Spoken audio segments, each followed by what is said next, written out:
પથ્થરમારાની ઘટનાને લઈને રિપોર્ટ માંગવામાં આવ્યો છે। રાજ્ય સરકારે સમગ્ર ઘટના અંગે રિપોર્ટ માંગ્યો છે। પોલીસ અને પાલિકા તંત્ર પાસે રિપોર્ટ મંગાવવામાં આવ્યો છે। બીજી તરફ કઈ રીતે ઘટના બની, શા માટે બની તેનો રિપોર્ટ આપવાનો રહેશે। રાજ્ય સરકારે સમગ્ર ઘટના અંગે રિપોર્ટ માંગ્યો છે। ઘટનામાં કોણ કોણ સામેલ છે તેનો પણ રિપોર્ટ દર્શાવવા માટે કહેવામાં આવ્યું છે।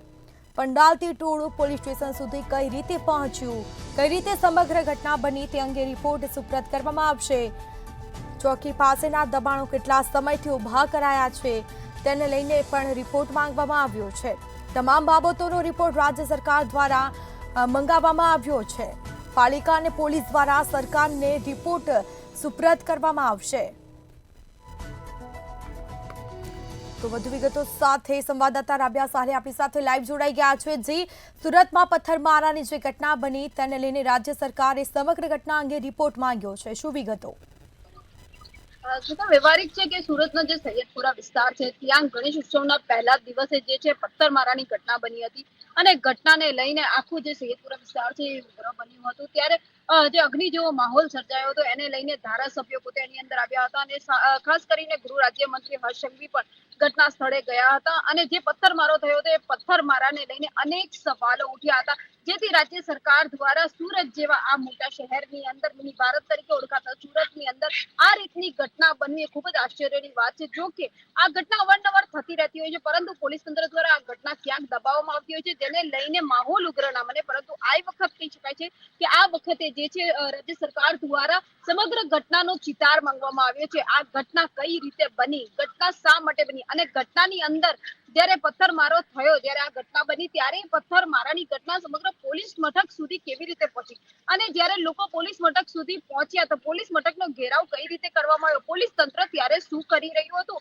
સાથે જ આજુબાજુ જે વિસ્તારો આવેલા છે એ વિસ્તારોની અંદર મિક્સ વસ્તી રહેતી હોય છે, ત્યારે સાથે જ્યારે પથ્થરમારો થયો ત્યારે જે લારી ગલ્લા વાળા હતા ત્યાંના જે સીસીટીવી લાગેલા હતા, શું એની તપાસ કરવામાં આવી, ખરેખર જે નિર્દોષો છે એમને છોડવામાં આવ્યા અને ખરેખર જે દોષિત છે એમની ઉપર કાર્યવાહી કરવામાં આવી। જે લારી ગલ્લા મૂકેલા છે એ લારી ગલ્લાઓની ઉપર દબાણ કેટલા વખતથી હતું અને ત્યાં જે ગેરકાયદેસર બાંધકામો છે એ બાંધકામોને લઈને પણ કેટલાક સવાલો ઉભા થઈ રહ્યા છે। આખી ઘટનાનો જે ચિતાર છે સુરત કહી શકાય કે રાજ્ય સરકાર દ્વારા પોલીસ અને મનપા પાસે, સુરત મહાનગરપાલિકા પાસે માંગવામાં આવ્યો છે। વ્યવહારિક છે કે સુરતની 70 લાખથી વધુની જ્યારે વસ્તી છે, આ વસ્તીની અંદર હજારો લાખોની સંખ્યામાં જે છે ભાવિ ભક્તો ગણેશ પંડાલો મુકાતા હોય છે, અસંખ્ય ગણેશ પંડાલોની તેઓ મુલાકાત લેતા હોય છે અને ત્યારે આ મહોત્સવ દરમિયાન લોકોનો હર્ષો ઉલ્લાસ એક ભયના માહોલમાં જ્યારે ફેરવાઈ જતો હોય ત્યારે સૌ કોઈની અંદર એક સવાલ ઉઠતો હોય કે આ ઘટના બની શા માટે અને જો આ ઘટના બની તો આ ઘટના પાછળનું કારણ શું છે।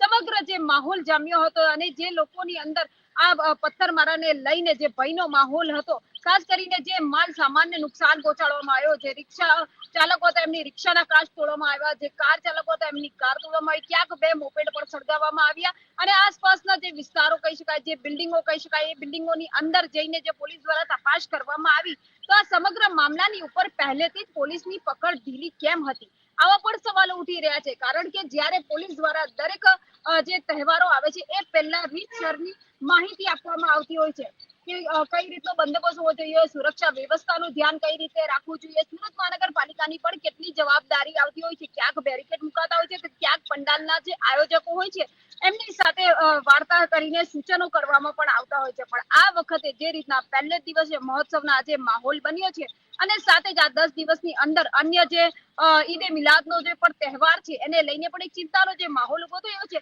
રાજ્ય સરકાર દ્વારા હવે ફરીથી આ રીતની ઘટના ના બને અને આ ઘટના કઈ રીતે બની એ સમગ્ર મામલાનો જે છે રિપોર્ટ માંગવામાં આવ્યો છે અને આ રિપોર્ટ સુરત મહાનગરપાલિકા ના સત્તાધીશો દ્વારા અને પોલીસ તંત્ર દ્વારા સબમિટ તો કરવામાં આવ્યો છે, પણ હવે આ ઘટના પાછી નહીં બને એના માટે શું આગોતરું આયોજન છે એને લઈને પણ અનેક સવાલો ઉઠી રહ્યા છે। કારણ કે સુરત પોલીસ કમિશનર દ્વારા જે છે એક શાંતિ સમિતિની બેઠક તો બોલાવવામાં આવી, જે લોકો આડે રસ્તે નીકળી ગયા છે, જે અસામાજિક તત્વો બની ગયા છે, જે લોકો દ્વારા આ રીતે કૃત્ય કરવામાં આવ્યું છે એ કેટલાક સમાજના લોકોને પણ સમજાવવામાં આવ્યા છે કે એમને સીધા માર્ગે લઈ આવવામાં આવે, નાના બાળકોને આ રીતની શીખ નહીં આપવામાં આવે। અનેક જે વાર્તાઓ છે એ શાંતિ સમિતિની બેઠકમાં પણ થઈ હતી।